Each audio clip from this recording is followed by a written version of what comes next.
Hello everyone, welcome to educare Kolkata. আজকে ক্লাসটি class 12-এর স্টুডেন্টদের জন্য। আজকে ক্লাস ভিডিওটিতে আমরা অ্যাডমিশন অফ এ পার্টনারে একটা অঙ্ক নিয়ে আলোচনা করব। আমরা এখানে অ্যাডমিশন অফ এ পার্টনারে একটা মিডিয়াম স্ট্যান্ডার্ডের অঙ্ক করব। ভিডিওটা শেষ পর্যন্ত দেখো, তাহলে তোমরা অঙ্কটা বুঝতে পারবে। আর বুঝতে কোনো অসুবিধা হলে আমাদের কমেন্ট করে জানাবে। অঙ্কটা স্টার্ট করছি। এ বি দুজন পার্টনার আছে, তাদের প্রফিট শেয়ারিং রেশিও হচ্ছে 3:2 আর তাদের ব্যালেন্স শিট হচ্ছে 31/3/2020-তে। এটা তাদের ব্যালেন্স শিট। ক্যাপিটাল অ্যাকাউন্ট আছে 60,000, 40,000, তারপরে রিজার্ভ আছে, ক্রেডিটার্স আছে, বিল পেমেন্ট, যা যা ব্যালেন্স শিটে থাকে। তারপরে 1/4/20-তে অন 1/4/20 সি ইজ অ্যাডমিটেড। সিকে তারা অ্যাডমিট করেছে নতুন পার্টনার হিসেবে in the farm for 1/5 share of in the business. 1/5 শেয়ারের জন্য সিকে অ্যাডমিট করা হয়েছে বিজনেসে। আর আমাদের এই সমস্ত অ্যাডজাস্টমেন্টগুলো দেখতে হবে এবং সলভ করতে হবে। প্রথমেই আমাদের একটা রিভ্যালুয়েশন অ্যাকাউন্ট করতে হবে, যেটা ওল্ড পার্টনার্সদের যা যা পাওনা আর দেনা আছে সেগুলো নিয়ে করা হয় রিভ্যালুয়েশন অ্যাকাউন্ট।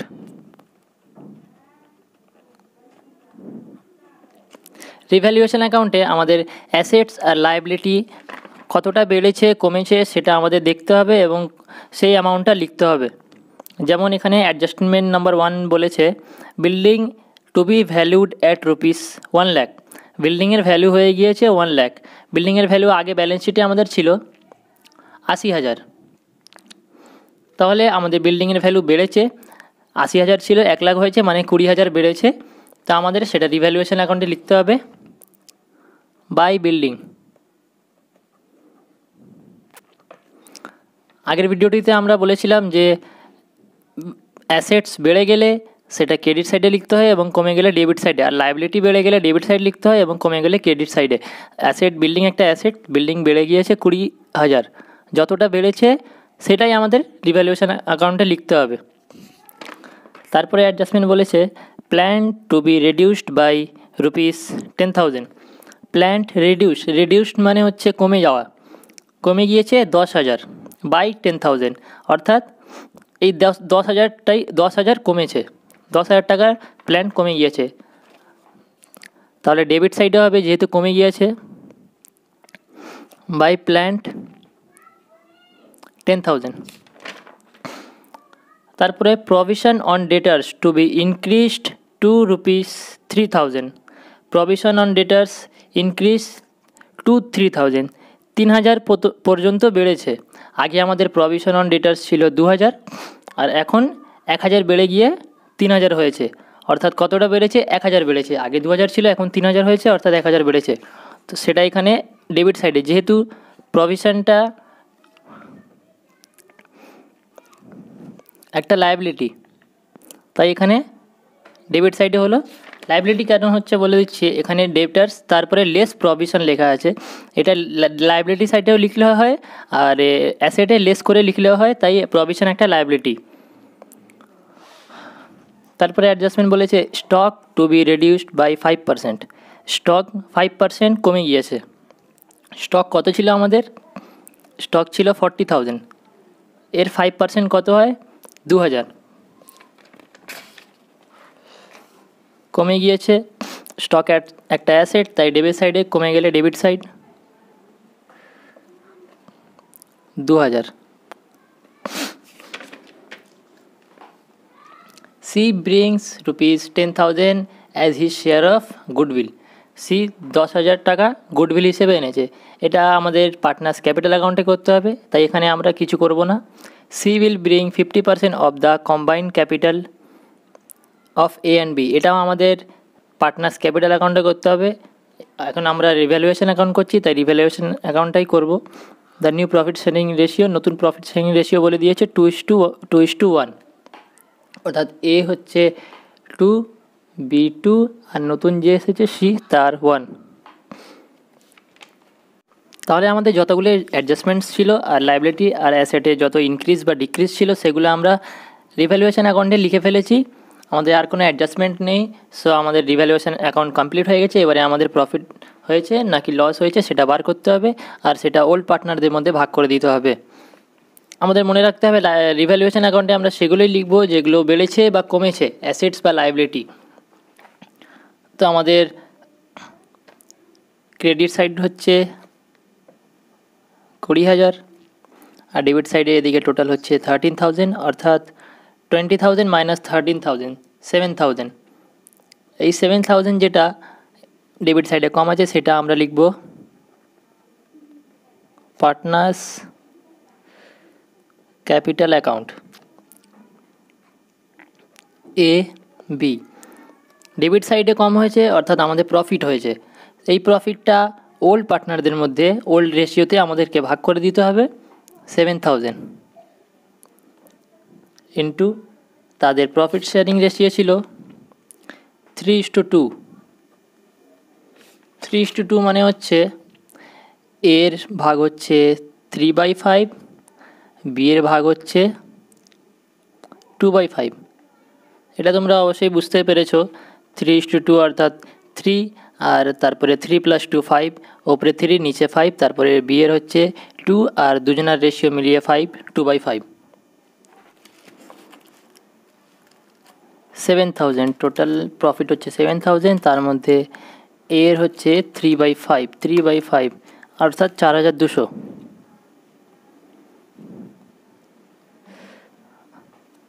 আর বি এর হচ্ছে 7,000 ইন্টু 2/5 অর্থাৎ 2,800, টোটাল 7,000। আমাদের রিভ্যালুয়েশন অ্যাকাউন্ট কমপ্লিট হয়ে গেছে। এবার আমাদের করতে হবে পার্টনার্স ক্যাপিটাল অ্যাকাউন্ট। রিভ্যালুয়েশন অ্যাকাউন্টে আমাদের এর প্রফিট, শেয়ার অফ প্রফিট বেরিয়েছে 4,200 আর বি এর শেয়ার অফ প্রফিট বেরিয়েছে 2,800। শেয়ার অফ প্রফিট এটা ব্র্যাকেটে লিখে দিতে হবে।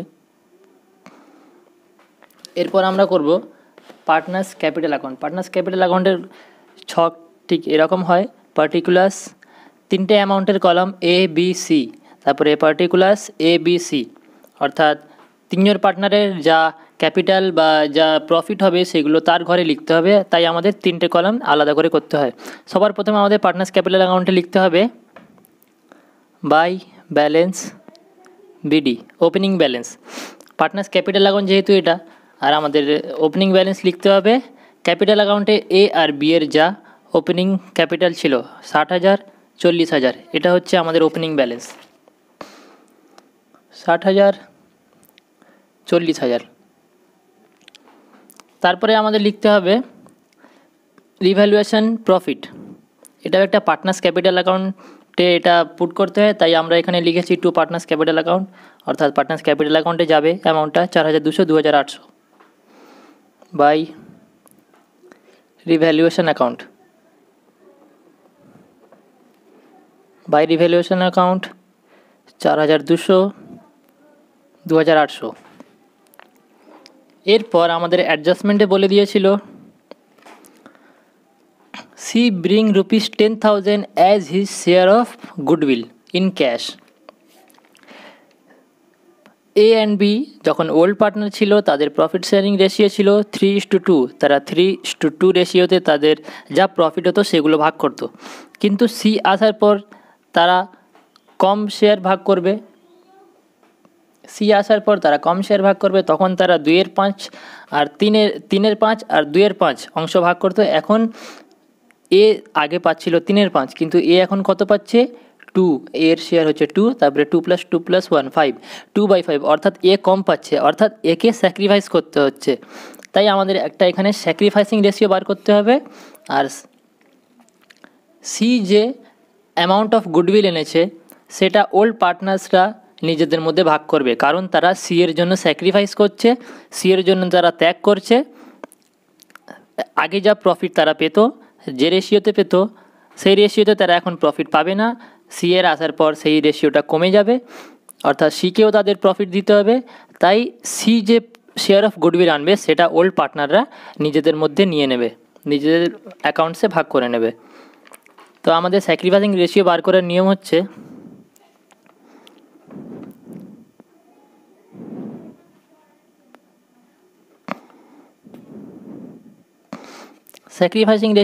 নিয়ম হচ্ছে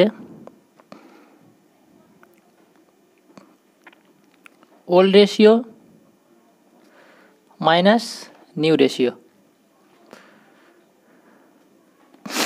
অর্থাৎ ওল্ড পার্টনারদের যা ওল্ড রেশিও ছিল সেটা থেকে নিউ রেশিওটা মাইনাস করলে আমাদের স্যাক্রিফাইসিং রেশিও বেরিয়ে যাবে। এর ওল্ড রেশিও কত ছিল? 3:2, অর্থাৎ 3/5 মাইনাস নিউ রেশিও, এর নিউ রেশিও হচ্ছে 2/5, 2/5।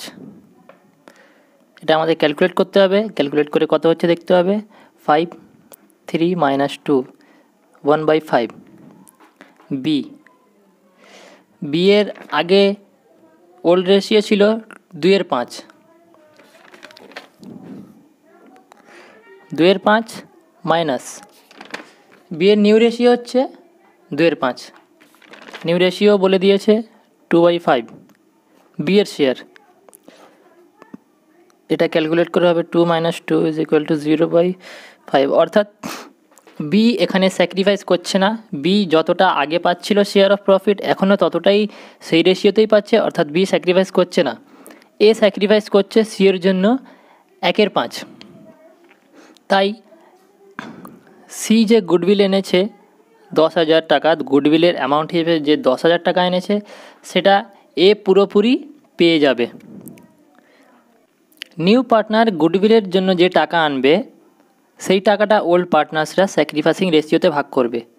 এখানে এ স্যাক্রিফাইস করছে 1/5, কিন্তু বি 0/5, অর্থাৎ আনডিফাইন্ড, মানে 0 বলতে গেলে 0। তাই বি এখানে কোনো স্যাক্রিফাইস করছে না, তাই এটা পুরোপুরি এর অ্যাকাউন্টে যাবে। এই 10,000 টাকাটা পুরোপুরি এর অ্যাকাউন্টে যাবে, বি কোনো কিছু পাবে না, কারণ সে স্যাক্রিফাইস করছে না। যদি বি স্যাক্রিফাইস করতো তাহলে এই 10,000টা তাদের সেই স্যাক্রিফাইসিং রেশিওতে ভাগ করা হতো। আমাদের লিখতে হবে বাই ব্যাঙ্ক অ্যাকাউন্ট। এখানে দেখে নিতে হবে আমাদের ক্যাশ হিসেবে এনেছে, অর্থাৎ ক্যাশ অ্যাকাউন্ট লিখবো। তাহলে ক্যাশ অ্যাকাউন্ট, এর ঘরে পুরো 10,000 টাকাটা লিখে দেব, কারণ শুধুমাত্র এ স্যাক্রিফাইস করেছে, বি স্যাক্রিফাইস করিনি। এরপর আমাদের ব্যালেন্স শিটে একটা রিজার্ভ আছে 80,000 টাকা। এই রিজার্ভটা অবশ্যই এ অ্যান্ড বি মিলে জমা করেছে। রিজার্ভ অর্থাৎ সঞ্চিতি, আনডিস্ট্রিবিউটেড প্রফিট সঞ্চিতি, সেটা এ অ্যান্ড বি দুজনা ওল্ড পার্টনাররা মিলে জমা করেছে। সি এর এখানে কোনো জমা করতে কোনো অনুদান নেই। তাই এই যে রিজার্ভটা সি এর আসার পরেই তারা নিজেদের মধ্যে ভাগ করে নেবে। যখন তারা নতুন ব্যালেন্স শিট করবে সেখানে এই রিজার্ভটা রাখবে না, এই রিজার্ভটা তারা নিজেদের মধ্যে ভাগ করে নেবে। তাই রিজার্ভটা আমাদেরকে ওল্ড পার্টনারদের মধ্যে ভাগ করে দিতে হবে বাই রিজার্ভ, ওল্ড রেশিওতে ভাগ করতে হবে। রিজার্ভ হচ্ছে 80,000 ইন্টু এর শেয়ার অফ প্রফিট ছিল ওল্ড 3/5, 48,000, তারপরে 80,000 ইন্টু 2/5 বি এর 32,000। রিজার্ভটা ওল্ড পার্টনারদের মধ্যে ভাগ হয়ে গেল। এরপরে ব্যালেন্স শিটে আর কোনো জমা কোনো কিছু নেই। যা রিজার্ভ থাকবে বা আনডিস্ট্রিবিউটেড প্রফিট থাকবে সেগুলো আমাদের অবশ্যই পার্টনার্স ক্যাপিটাল অ্যাকাউন্টে ওল্ড পার্টনারদের মধ্যে ভাগ করে দিতে হবে। এরপর কি করতে হবে, আমাদের সমস্ত অ্যাডজাস্টমেন্ট হয়ে গিয়েছে। এরপরে শুধুমাত্র লাস্ট অ্যাডজাস্টমেন্ট বলেছে C will bring 50% of the combined capital. Combined capital অর্থাৎ এ অ্যান্ড বি এর এই যে আমরা অ্যামাউন্টগুলো লিখলাম এগুলো টোটাল করে যা হবে তার 50% ক্যাপিটাল টাকা সি এনেছে। সেটা আমাদের প্রবলেমটা একটু ট্রিকি করার জন্য বলেছে, এটা আমরা বের করব এখন। তা প্রথমে আমাদের এ অ্যান্ড বি এর ক্যাপিটাল কত হলো সেটা ক্যালকুলেট করে নিতে হবে। এর করছি 60,000, 4,200, 10,000, 48,000, 1,22,200। তাহলে সেটা আমাদের ডেবিট সাইডে লিখতে হবে। ডেবিট সাইডে কোনো কিছুই আমরা পাইনি, কোনো কিছুই এন্ট্রি করতে হয়নি, তাই ডেবিট সাইডে আমরা লিখছি 1,22,200। এটা হচ্ছে এর ক্যাপিটাল, নিউ ক্যাপিটাল। এর ওল্ড ক্যাপিটাল ছিল 60,000, তারপরে আমরা পার্টনারশিপ ক্যাপিটাল অ্যাকাউন্ট করার পরে এর এর অ্যাকাউন্টে আরও অনেক কিছু অ্যাড হয়েছে, রিজার্ভ, ক্যাশ, রিভ্যালুয়েশনের প্রফিট, সেগুলো টোটাল করে আমাদের এর ক্যাপিটাল হচ্ছে 1,22,200। অ্যান্ড বি এর ক্যাপিটাল হচ্ছে 40,000 প্লাস 2,800 প্লাস 32,000, 74,800। এটা বিয়ের ঘরে হবে। এরপর আমাদের দেখতে হবে দুটো টোটাল করে কত হচ্ছে, 1,22,200 প্লাস 74,800, 1,97,000। প্রবলেমে আমাদের বলে দিয়েছে সি আনবে 50% অফ দ্য কম্বাইন্ড ক্যাপিটাল, অর্থাৎ এ আর বি এর দুজনের ক্যাপিটাল টোটাল করে যা হবে তার 50% ক্যাপিটাল সি আনবে। তো এ অ্যান্ড বি এর টোটাল করে আমাদের হচ্ছে, এ অ্যান্ড বি এর ক্যাপিটাল টোটাল করে হচ্ছে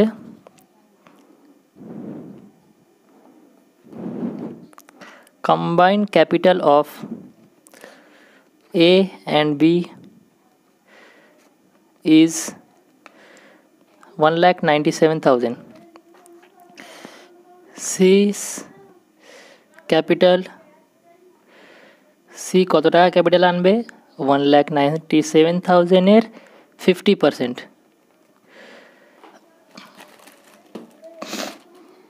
1,97,000 into 50%, 98,500।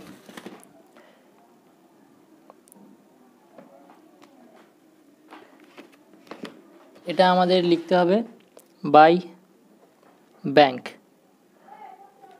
অর্থাৎ সি টাকা এনেছে ক্যাপিটাল হিসেবে, সেটা আমরা ব্যাংক হিসেবেই লিখব বা ক্যাশ হিসেবে। আর যদি কিছু বলা না থাকে তাহলে আমরা অ্যাডমিশন অফ এ পার্টনারে ব্যাংক হিসেবে লিখব।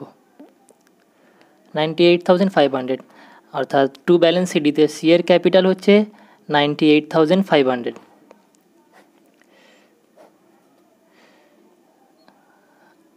কলামটা ফুলফিল করে দিলাম আমরা।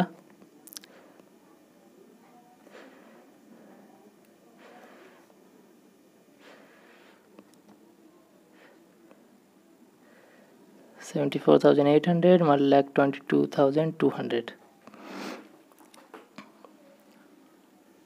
আমাদের পার্টনার্স ক্যাপিটাল অ্যাকাউন্ট করার পরে একটা ব্যালেন্স শিট করতে হবে তিনজন পার্টনারকে নিয়ে। আমাদের প্রবলেমে যে ব্যালেন্স শিটটা দিয়েছিল সেটা ছিল দুজন পার্টনারদের নিয়ে, সেটা আমরা ক্যালকুলেট করে নিলাম, ক্যালকুলেট করে তার রিভ্যালুয়েশন করলাম। আর এরপর আমাদের একটা নতুন ব্যালেন্স শিট করতে হবে, সেখানে তিনজন পার্টনার্স থাকবে, এ, বি অ্যান্ড সি। সবার প্রথম আমাদের লায়াবিলিটি সাইডে লিখতে হবে ক্যাপিটাল অ্যাকাউন্ট এ, বি, সি। ক্যাপিটাল হচ্ছে এই ওপেনিং ক্যাপিটালটা, এই ব্যালেন্স শিটের ওপেনিং ক্যাপিটাল এটা 1,22,200 এর, 74,800 বি অ্যান্ড 98,500 সি। 1,22,200, 74,800, 98,500 তিনটে টোটাল করে আউটার কলামে লিখে দিতে হবে। 1,22,200, 74,800 আর 98,500, 2,95,500। আমাদের new balance sheet old balance শিটকে দেখেই করতে হবে। তারপরে আমাদের কী ছিল, রিজার্ভটা আমরা ভাগ করে দিয়েছিলাম পার্টনার্স ক্যাপিটাল অ্যাকাউন্টে, তাই রিজার্ভ এখানে লিখবো না। তারপরে ক্রেডিটার্স 35,000, ক্রেডিটার্স 35,000। তারপরে বিলস পেয়েবেল 10,000, বিলস পেয়েবেল 10,000। এরপর আমাদের অ্যাসেট সাইডটা দেখতে হবে। প্রথমে ছিল বিল্ডিং 80,000, কিন্তু রিভ্যালুয়েট হওয়ার পরে বিল্ডিংয়ের অ্যামাউন্ট হয়েছে 1 লাখ, সেটা আমরা অ্যাডজাস্টমেন্টে পেয়ে গিয়েছিলাম, তাই বিল্ডিংয়ের নতুন ভ্যালু হচ্ছে 1 লাখ। 20,000 যেহেতু বেড়েছিল সেটা আমরা রিভ্যালুয়েশন লিখেছিলাম 20,000, সেই 20,000 অ্যাড করে বিল্ডিংয়ের ভ্যালু হচ্ছে 1 লাখ। এরপর প্ল্যান্ট 60,000, আর অ্যাডজাস্টমেন্টে বলেছিল রেডিউসড বাই 10,000, 10,000 কমেছিল। তো এরকম করে আমাদের লিখতে হবে। প্ল্যান্ট 60,000 আগে ছিল, কমেছে 10,000, 50,000। এটা তোমরা ব্র্যাকেটে না লিখে ডাইরেক্ট লিখে দিলেও হবে, অসুবিধা নেই। মাইনাস করে দিতে হবে, মনে করে মাইনাস করে দিতে হবে তোমাদের। তারপরে স্টক 40,000, আর স্টক রিডিউস হয়েছিল 5%, অর্থাৎ রিভ্যালুয়েশনে কত রিডিউস হয়েছিল? 2,000।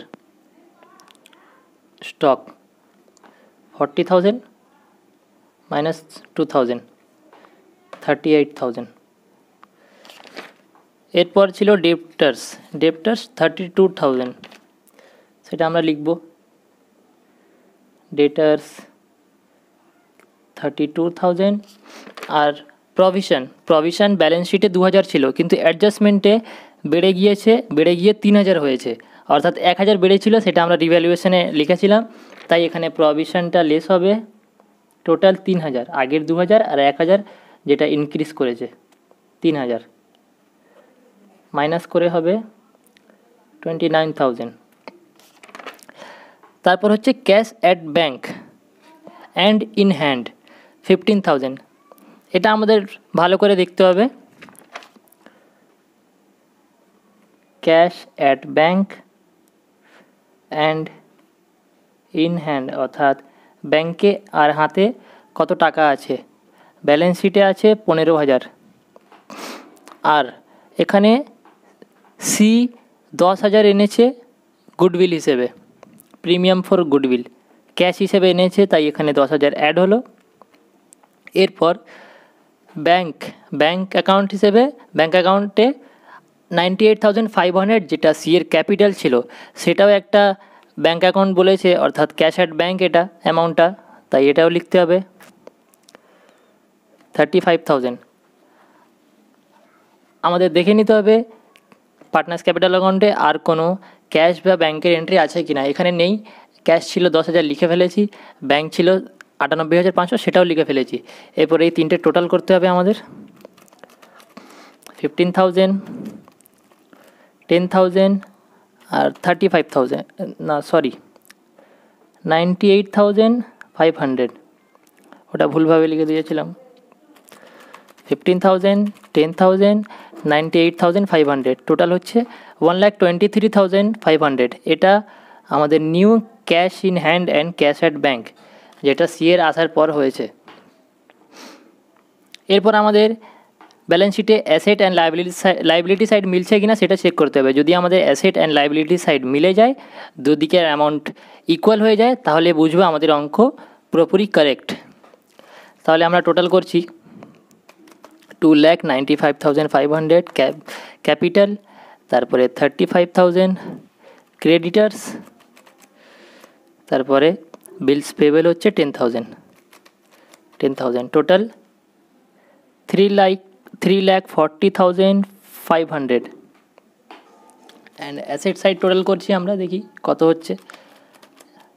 1,50,000 প্ল্যান্ট, স্টক 38,000, ডেটার্স 29,000, আর cash in hand and cash at bank 1,23,500, 1,23,500, 3,40,500।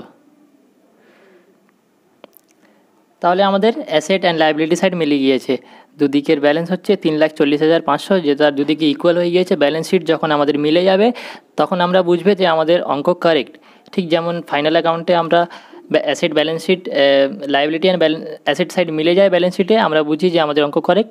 ঠিক তেমনভাবেই পার্টনার্স ক্যাপিটাল অ্যাকাউন্ট, অর্থাৎ অ্যাডমিশন অফ এ পার্টনার বা death of a partner, retirement of a partner, এইসবে আমাদের ব্যালেন্স শিট মিলে গেলে আমরা বুঝবো যে আমাদের অঙ্কটা কারেক্ট। আজকের ক্লাসটি এখানে শেষ করছি। অঙ্কটা নিয়ে যদি তোমাদের কোনো প্রবলেম থাকে তাহলে তোমরা আমাদের কমেন্ট করতে পারো, অথবা আমাদের ফেসবুক বা ইনস্টাগ্রাম পেজে আমাদের মেসেজ করতে পারো। কোনো অঙ্ক নিয়ে সমস্যা হলে আমরা সেই অঙ্ক নিয়ে একটা ভিডিও পোস্ট করে দেবো। আর বিভিন্ন সমস্যার কারণে আমরা ঘন ঘন ভিডিও পোস্ট করতে পারছি না, এই সমস্যাটা খুব তাড়াতাড়ি সমাধান হয়ে যাবে। তারপরে আমরা বেশি করে ভিডিও পোস্ট করার চেষ্টা করব। Thanks for watching.